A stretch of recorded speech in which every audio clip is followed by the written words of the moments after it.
Είμαι τελειόφοιτη στο τμήμα Μηχανικών Τοπογραφίας και Γεωδηλεκτρονικής στο Πανεπιστήμιο της Θεσσαλονίκης και ασχολούμαι με τη χαρτογράφηση των πειρατικών ορνητηρίων, τη θεματολογία η οποία έχω για τη συμπληρωματική μου, με την κύριο Πανταζή που μου κάνει την τιμή να είμαι εδώ μαζί μου σήμερα. Οπότε, ο σκοπός εδώ πέρα της εργασίας είναι η δημιουργία ενός ψηφιακού διαδραστικού χάρτη, στον οποίο αναπαρίσταται τα πειρατικά ορνητήρια του 16ου και 17ου αιώνα στην Ανατολική Μεσόγειο, με έμφαση στον ελλαδικό χώρο κυρίως. Με στόχο τη χαρτογραφική αυτή σύνδεση, χρησιμοποίησα τα εργαλεία του ArcGIS Pro και του ArcGIS Online, τα οποία θα αναλύσω και στη συνέχεια. Η σύνδεση στην ουσία που προσπαθώ να κάνω είναι μεταξύ της ιστορίας της πειρατείας και της χαρτογραφίας. Θα ξεκινήσω με λίγα λόγια για το τι είναι η πειρατεία. Δεν ξέρω αν υπάρχει κάποιος εδώ που έχει ασχοληθεί καθόλου με το φαινόμενο της πειρατείας. Φαντάζομαι πως όχι, οπότε θα κάνω μια μικρή ανάλυση. Το φαινόμενο της πειρατείας απασχολεί την ανθρωπότητα από την εποχή που οι άνθρωποι ξεκίνησαν να χρησιμοποιούν τα πρώτα πλεούμενα και έχει επηρεάσει τις κοινωνίες, την γεωπολιτική και την εξέλιξη της ιστορίας του πέρασμα των αιώνων, ενώ εξακολουθεί να υφίσταται και στη σύγχρονη εποχή. Σήμερα, πέρα από την κλασική πειρατεία που ξέρουμε με τα πειρατικά καράβια, πιθανόν από ταινίες όπως ο Jack Sparrow κλπ., βλέπουμε ότι υπάρχει πειρατεία και στον χώρο του διαδικτύου, με τις πειρατικές ταινίες που πιθανόν να γνωρίζουμε περισσότεροι. Επίσης, δεν θα ήταν απίθανο να παρατηρήσουμε κάποια στιγμή και φαινόμενα πειρατείας σε διαστημικές μετακινήσεις, μιας και η τεχνολογία προχωράει και εξελίσσεται ταχύτατα, θα έλεγα. Η λέξη πειρατεία είναι συνυφασμένη με την παράνομη πράξη μέσω της ιστορίας και των πειρατικών φαινομένων και εκθέσεων που έχουν παρατηρηθεί στο παρελθόν. Ενώ στην ουσία η ρίζα της λέξης από τα αρχαία ελληνικά, πειράω, πειρώ, σημαίνει δοκιμάζω, προσπαθώ, ρισκάρω. Λίγα λόγια τώρα για το 16ο και 17ο αιώνα, που είναι και η περίοδος στην οποία εστιάζω και την οποία μελετώ. Εκείνη την περίοδο έχουμε δύο μεγάλες αυτοκρατορίες, οι οποίες διεκδικούν τον έλεγχο της Μεσογείου αλλά και του Δούναβη, και είναι η Οθωμανική Αυτοκρατορία στην Ανατολή, όπου κατέχει εδάφη όπως η Νοτιοανατολική Ευρώπη, η Ανατολική Μεσόγειος και ένα πολύ μεγάλο μέρος της Βόρειας Αφρικής. Από την άλλη, στη Δύση έχουμε την Ισπανική Αυτοκρατορία της δυναστείας των Αμπσβούργων, η οποία κατέχει το μεγαλύτερο μέρος της Ιβηρικής Χερσονήσου και της Ιταλικής, τις κάτω χώρες, της ηγεμονίας της Αυστρίας, της Βοημίας, ενώ επεκτείνεται και στην Αμερική, στη Νέα Γη όπως ονομάζεται, και στις Φιλιππίνες. Απ' την άλλη έχουμε και τη Βενετία, η οποία και αυτή διεκδικεί έλεγχο στη Μεσόγειο, λόγω του ότι αποτελούσε μία από τις μεγαλύτερες ναυτικές δυνάμεις εκείνη την εποχή. Έχουμε τους Ιωαννίτες Ιππότες, οι οποίοι ξεκίνησαν από τη Μίσο Ρόδο και στη συνέχεια, όταν εκδιώχθηκαν από τους Οθωμανούς, χρησιμοποίησαν ως έδρα τους τη Μάλτα. Οι Έλληνες φυσικά έπαιξαν πολύ μεγάλο ρόλο εκείνη την περίοδο, πότε με τη μία πλευρά, πότε με την άλλη, είτε με ιδία βούληση, είτε καταναγκαστικά, και έπαιρναν θέσεις ανάλογα και με τα συμφέροντά τους φυσικά. Τώρα θα περάσουμε στο κομμάτι της χαρτογράφησης του διαδραστικού χάρτη, όπου έχω φτιάξει ένα ψηφιακό διαδραστικό χάρτη, ο οποίος στη συνέχεια ενσωματώνεται σε μία ιστοσελίδα, το Pirate Cartography, την οποία θα αναλύσω και θα δείξω αν μείνει χρόνος στο τέλος αναλυτικά. Αρχικά έχουμε χρησιμοποιήσει το πρόγραμμα ArcGIS Pro για το βασικό σκελετό και το στήσιμο αρχικά της βάσης δεδομένων, γιατί αναγκαστικά έπρεπε να περαστούν αυτά τα δεδομένα, τα οποία βρέθηκαν σε ιστορικές πηγές κυρίως. Οπότε αρχικά δημιουργήθηκε μία βάση δεδομένων με δύο featured datasets, τα οποία είναι χωρισμένα σε 16ο αιώνα και 17ο αιώνα, και στη συνέχεια κάθε ένα από αυτά περιέχει δύο feature classes, χριστιανοί πειρατές και μουσουλμάνοι πειρατές, ή ορνητήροι αντίστοιχα. Οι παράγοντες που καθορίστηκαν σε αυτή τη διαδικασία είναι ονοματολογίες, το σύστημα αναφοράς, ο τύπος των οντοτήτων και παιδεία στους attribute tables, όπως το όνομα του ορνητηρίου, όνομα περιοχής, τύπος περιοχής, εθνικότητα πειρατών και άλλες χρήσιμες πληροφορίες. Επομένως, έχουμε αρχικά τη δημιουργία της γεωβάσης, όπως φαίνεται και εδώ, με καθορισμό του ονόματος σε πειρατικά ορμητήρια, ο οποίος μέσα στο παράθυρο του catalog μπορούμε να βρούμε τη γεωβάση αυτή που δημιουργήσαμε. Σε αυτή προσθέτουμε τα feature dataset, που όπως είπα και πιο πριν είναι βάση των αιώνων τους οποίους έχουμε μελετήσει, 16ος και 17ος αιώνας. Και μέσα σε κάθε έναν από αυτούς προσθέθηκαν τα feature classes για χριστιανικά πειρατικά ορμητήρια και μουσουλμανικά πειρατικά ορμητήρια, καθώς εκείνη την περίοδο τα πειρατικά ορμητήρια χωρίζονταν με βάση των θρησκευτικών πεποιθήσεων που επικρατούσαν, οι χριστιανοί δηλαδή και οι μουσουλμάνοι. Και έχουμε τα feature classes αυτά, τα οποία είναι και τα layers που θα δούμε στη συνέχεια του χάρτη μας, τα οποία είναι σημειακά, γιατί μιλάμε για θέσεις ορμητήριων, άρα έχουμε σημειακές οντότητες. Σε κάθε ένα από αυτά τα feature classes έχουμε προσθέσει τα attribute tables που ανέφερα και νωρίτερα, με το όνομα της περιοχής, το όνομα του ορμητηρίου, χρήσιμες πληροφορίες και τους πειρατές από τους οποίους χρησιμοποιήθηκαν. Αφού γίνει η προσθήκη, βλέπουμε ότι στο catalog βλέπουμε αριστερά ότι εμφανίζονται στα περιεχόμενα όλα αυτά τα layers και τα 4 που έχουμε. Στη συνέχεια γίνεται η επεξεργασία μέσω του edit, create νέων οντοτήτων σε κάθε layer ξεχωριστά, όπου η διαδικασία έγινε όλη χειροκίνητα.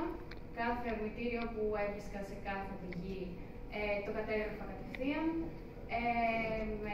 μέσω του edit και δημιουργούσα μια νέα οντότητα, ένα νέο ορμητήριο. Αυτή τη στιγμή είναι περίπου 100 ορμητήρια καταχωρημένα, δεν έχει ολοκληρωθεί έρευνα ακόμα, έχουμε μέλλον. Μέσα σε κάθε ορμητήριο ήθελα να φαίνεται και κάποια εικόνα, κάποια περιγραφή, ώστε ο χρήστης μάλλον του χάρτη να μπορεί να έχει και μια αίσθηση για εκείνη την εποχή που μιλάμε. Επομένως, αυτό έγινε μέσω την ενεργοποίηση των attachments, σε κάθε layer ξεχωριστά. Από τα attributes μπορούσαμε να προσθέσουμε εικόνες, οι περισσότερες είναι μορφότυπου JPEG.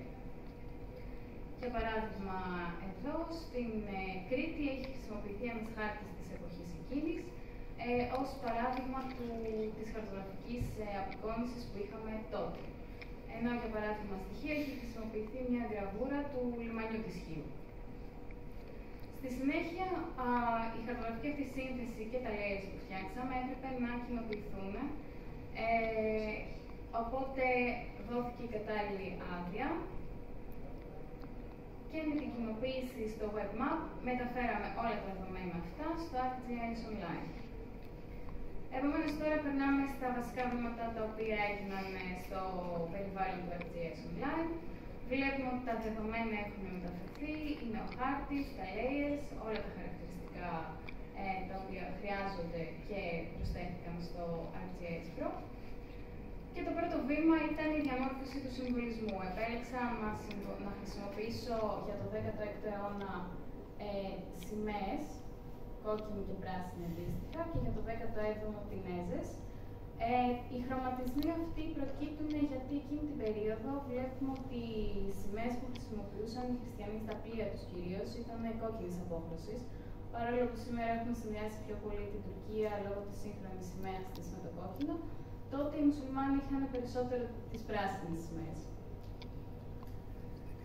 Το επόμενο βήμα ήταν να εμφανίσω τις ετικέτες με τα ονόματα των πειρατικών ορμητηρίων, ώστε ο χρήστης να μπορεί να διακρίνει πιο εύκολα και με χρωματισμό κατάλληλο για ποιο ορμητήριο αναφερόμαστε. Επομένως, έγινε η ενεργοποίηση των ετικετών και προσθέθηκε ο κατάλληλος χρωματισμός στα ορμητήρια, κόκκινο και πράσινο αντίστοιχα. Στη συνέχεια προσθέθηκαν διάφορα υπόβαθρα με τη μορφολογία τόσο της θάλασσας όσο και του εδάφους και έκανα μια προσπάθεια να αποδώσω έναν χάρτη ο οποίος να έχει μια υφή έτσι λίγο πιο που να φέρνει σε ένα χάρτη του 16ου και 17ου αιώνα με τσακισμένο χαρτί και κάποιες χαρακτηριστικά του χαρτιού που θα λέγαμε. Είναι περίπου 4 τα layers που χρησιμοποίησα συνδυαστικά με αλλαγές της φωτεινότητας, την ένταση των σκιάσεων κτλ. Ώστε να αποδοθεί όσο το δυνατόν καλύτερα αυτή η υφή. Στη συνέχεια γίνεται η κοινοποίηση της χαρτογραφικής σύνθεσης. που παρέχεται στο ArcGIS Online και από τη στιγμή που ήθελα να την ενσωματώσω σε μία ιστοσελίδα, με την ενσωμάτωση του μισθού του που λέει κάτω, καθορίζονται παράμετροι όπως το αν θα φαίνεται το κουμπί της αρχικής, το zoom in, zoom out, αν θα υπάρχει δυνατότητα αναζήτησης, αν θα φαίνεται το επώνυμα.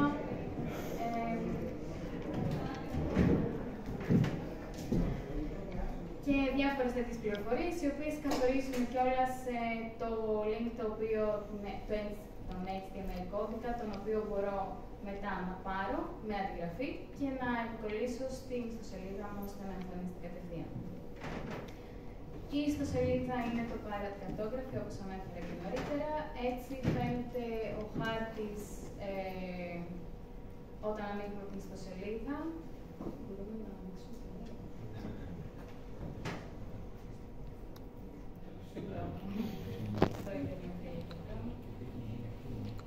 Στην ουσία τώρα θέλω να σας δείξω λίγο την ιστοσελίδα την οποία έχω φτιάξει και το πώς έχει φιλοξενηθεί ο χάρτης, αλλά και τι άλλες πληροφορίες παρέχονται μέσα σε αυτήν την ιστοσελίδα.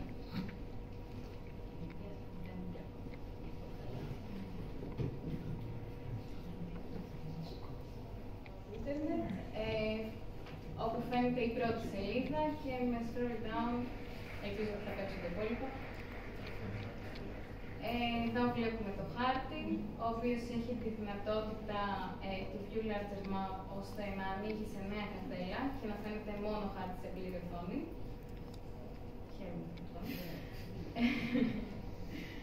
Στο πλάι έχουμε το υπόμνημα, όπου δίνει τη δυνατότητα ενεργοποίησης και απενεργοποίησης όποιων layers θέλουμε να εμφανίσουμε. Για παράδειγμα, χριστιανικά ορμητήρια του 16ου αιώνα.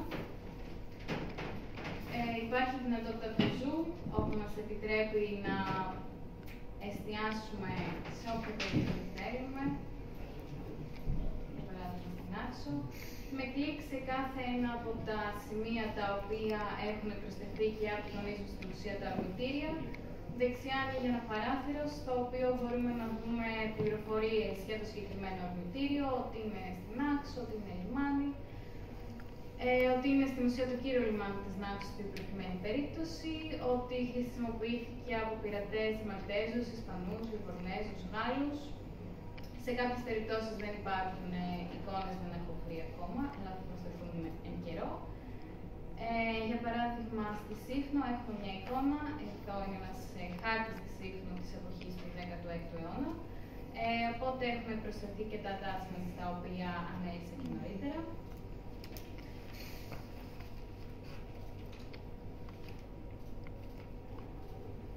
Και μπορεί να γίνει επιστροφή στην αρχική εικόνα, όπως βλέπετε. Τα περισσότερα ορμητήρια τα οποία έχω προσθέσει αναφέρονται στον ελλαδικό χώρο και κάποια λίγα γύρω-γύρω, όπως εδώ για παράδειγμα η Τρίπολη. Επιστρέφοντας στην ιστοσελίδα, υπάρχουν. Δεν πειράζει. Υπάρχουν βιογραφίες πειρατών.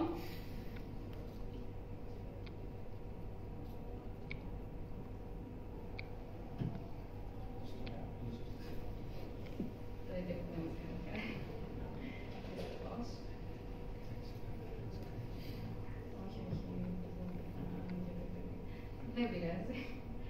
Είναι κάποιες βιογραφίες πειρατών όπως βλέπουμε εδώ, ο Πέτρος Βλάτζος, ο Ιωάννης Καψής, ο Ελένος Κοντρέρα. Υπάρχει γενικά μια πολύ μεγάλη λίστα με βιογραφίες πειρατών, τις οποίες κάποιος μπορεί να εξερευνήσει κάπου θα έχει καλύτερο επίπεδο. Στη συνέχεια υπάρχουν βιβλία όπως ο Μαυροπετρίδης, το Γεράκι της Μεσογείου, το οποίο είναι ένα ιστορικό μυθιστόρημα το οποίο αναφέρεται σε εκείνη την περίοδο και στην περίοδο της ναυμαχίας του Ναυπάκτου το 1571.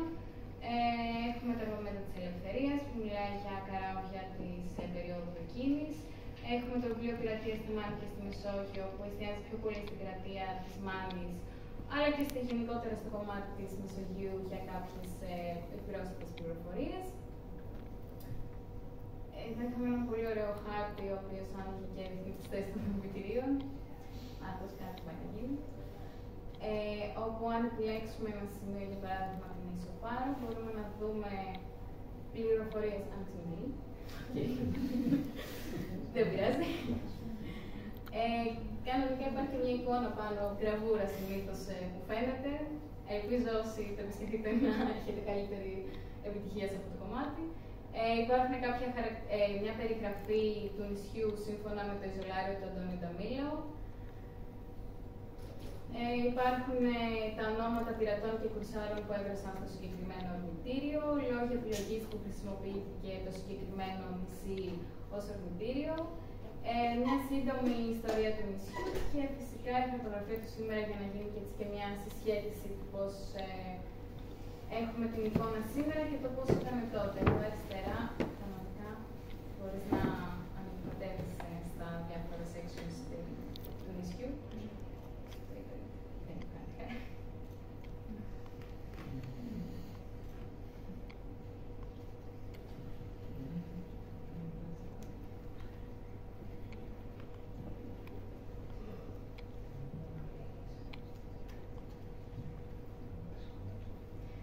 Στη συνέχεια, μέσα στην ιστοσελίδα υπάρχουν πληροφορίες για τους χαρτογράφους της εποχής, ούτε εδώ δυστυχώς ανοίγουν εικόνες, όπως είναι ο Αντώνιο Νταμίλο, ο Πυριδέης, ο Μερκάτορ, μέσα στους οποίους, αν ανοίξετε, δεν θα το δοκιμάσω τώρα, δεν θα παίξει λογικά, υπάρχουν κάποιες εικόνες και μια σχετικά μικρή βιβλιογραφία του καθενός από αυτούς.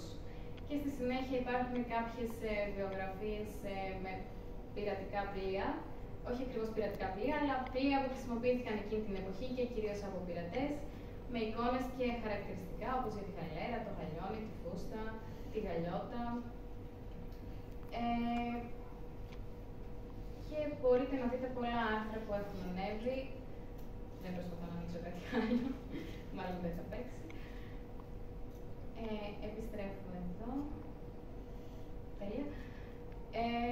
Υπάρχουν επίσης μέσα στην ιστοσελίδα κάποια ντοκιμαντέρ τα οποία αφορούν το φαινόμενο της πειρατείας, τα οποία ίσως να ενδιαφέρεστε να θέλετε να ρίξετε και μια ματιά σε αυτά. Να προχωρήσω στα συμπεράσματα από την ανασχόλησή μου με αυτό το φαινόμενο της πειρατείας συνδυαστικά με τη χαρτογραφία, όπου είναι ότι αρχικά η αναζήτηση ιστορικών πηγών οι οποίες να τεκμηριώνουν την ύπαρξη πειρατικών ορμητηρίων είναι μια εξαιρετικά επίπονη διαδικασία, γιατί ακόμα και σε ένα ολόκληρο βιβλίο 300-400 σελίδων μπορεί να υπάρχει μόνο μία γραμμή που να αναφέρει, για παράδειγμα, η Νάξος αποτέλεσε πειρατικό ορμητήριο το 1571.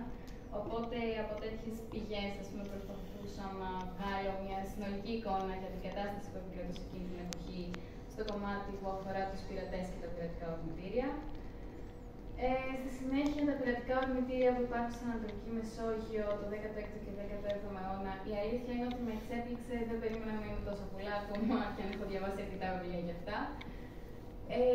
Η συγκεκριμένη έρευνα, όπως ανέφερα και νωρίτερα, δεν έχει ολοκληρωθεί ακόμα, καθώς αποτελεί και το θέμα της διπλωματικής μου εργασίας, το οποίο θα παρουσιάσω τον Ιούνιο καλώς αυτών των πραγμάτων. Οπότε, ευελπιστώ ότι μέχρι τότε θα έχουν προσθεθεί ακόμα περισσότερα ορμητήρια και πολύ περισσότερες πληροφορίες για αυτή την έρευνα. Η χαρτογράφηση των ορμητηρίων είναι πολύ ενδιαφέρουσα έρευνα, η οποία, όπως είπα και στην αρχή, συνδυάζει την ιστορία της πειρατείας με τη χαρτογραφία. Και η αλήθεια είναι ότι στην έρευνα που έχω κάνει μέχρι τώρα δεν έχω βρει να υπάρχει άλλος χάρτης διαδραστικός σε ψηφιακή μορφή ειδικά, που να περιέχει τα πειρατικά ορμητήρια, ειδικά για την περίοδο του 16ου και 17ου αιώνα. Τέλος, να αναφέρω ότι το ArcGIS και το ArcGIS Online και το Pro, τα οποία και χρησιμοποίησα, είναι ιδιαίτερα εύκολα λογισμικά, τα οποία σε μια έρευνα η οποία είναι εξελίξη είναι πάρα πολύ χρήσιμα, γιατί μπορείς να κάνεις αλλαγές στα δεδομένα, να προσθέσεις νέα δεδομένα, να αλλάξεις τα υπόβαθρα, να δοκιμάσεις νέα υπόβαθρα, τα οποία μπορεί να είναι ακόμα καλύτερα για να πετύχω το στόχο αυτό που θέλω, να φτιάξω ένα διαδραστικό χάρτη με πειρατικά ορμητήρια, ο οποίος να ανταποκρίνεται όσο το δυνατόν περισσότερο σε ένα χάρτη της εποχής εκείνης. Δεν ξέρω αν υπάρχουν απορίες, ερωτήσεις.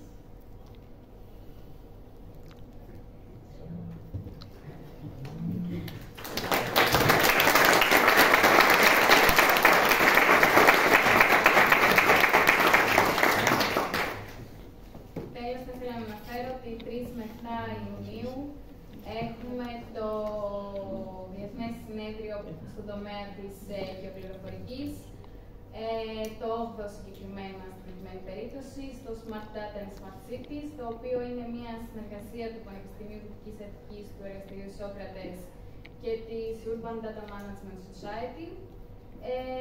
Και θα ήταν μεγάλη μας χαρά να σας δούμε εκεί, δεν ξέρω αν είναι κάτι το οποίο σας ενδιαφέρει. Διοργανώνεται και πρώτη φορά στην Αθήνα, επομένως σας περιμένουμε εκεί. Στο Πανεπιστήμιο Δυτικής Αττικής. Σας ευχαριστώ πάρα πολύ.